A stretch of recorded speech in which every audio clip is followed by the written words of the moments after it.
જો ભાવેશ આ ડ્રેસ પણ કેવો લાગે? એ તો ડાચા હારા હોય ને તો બધું હારું જ લાગે. એટલે તમારો કહેવાનો મતલબ એવો હોય કે મારું ડાચું નહીં હારું એમ?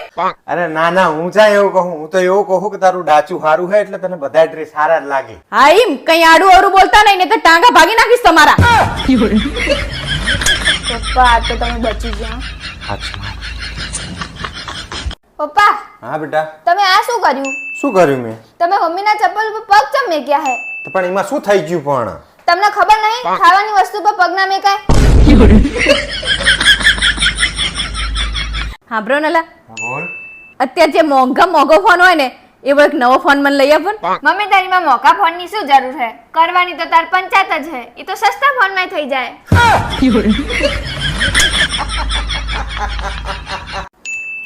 તારા હાથ બતાવી છે? અરે વાહ, તારા હાથ તો બહુ સારા છે. તો ખાવાનું આટલું ગંધાતું ચમ બનાવે તું? થોડું શીખો. પારુલ યાર, તને મેં કાલનું કીધું તું યાર આનું બટન ટાંકવાનું. હવે પેન્ટ પહેરી મારે બહાર કેવી રીતે જવાનું? તમને દેખાતું નહીં મારી તબિયત 2 દિવસથી ખરાબ છે? તમારું પેન્ટ મહત્વનું હોય કે તમારી પત્ની? તારી વાત સાચી કે પેન્ટ કરતા પત્ની મહત્વની છે, પણ પત્ની વગર બહાર જઈ શકાય, પેન્ટ વગર કેવી રીતનું જવાનું? લાવો તલા તમારા ચશ્મા આપો. આ શું કર્યું તે? હું આખો દિવસ ઘરમાં નોકરાણીની જેમ કામ કરું ને તોય તમને દેખાતું નહીં ને એટલે ચશ્મા સાફ કરી આપ્યા. એમ કામ ના કરે આખો દિવસ.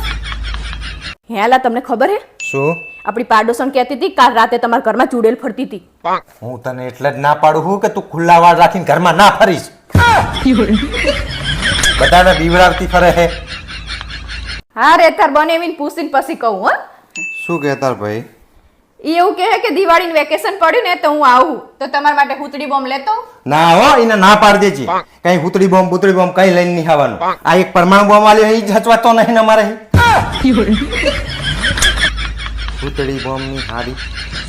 પપ્પા આજ મમ્મીએ ફરતી દૂધીનું શાક બનાવ્યું છે. હું તો હોટેલમાં ખાવા જવાની. મારા ચંપલ ચા? ના હું તો મસ્તી કરું. દૂધી તો હારી સ્વાસ્થ્ય માટે. ખોર, મને જ્ઞાન ના આપીશ. મને દૂધીનું શાક નહીં ભાવતું. ચૂપચાપ ચંપલ લઈ આય તો આપણે 2 હોટલમાં ખાવા જઈએ.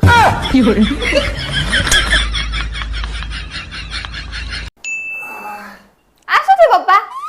કઈ નહીં, એ તો તાર પપ્પા ઘર સાફ કરવાનું ના પાડતા હતા. હેલા તમને ખબર હે કાલ રાતે મને એક એવું સપનું આવ્યું જેમાં તમે 2000 રૂપિયા આપીને એવું કીધું કે જ્યાં તને જેવી સાડી ગમે ને એવી લઈ આય. આ તે તો સપનું કહેવાય, એમાં શું છે? આ તો તમને મારા હામ એ સપનું ખોટું ના પડવા દેતા. સપનું જોયું હમ તે સપના મેં તને 2000 રૂપિયા આપ્યા કે નહીં? હા તો એ વાપર ને જલસા કર. રોકડા લેવા હે. સપનાની વાત સપનામાં હોય.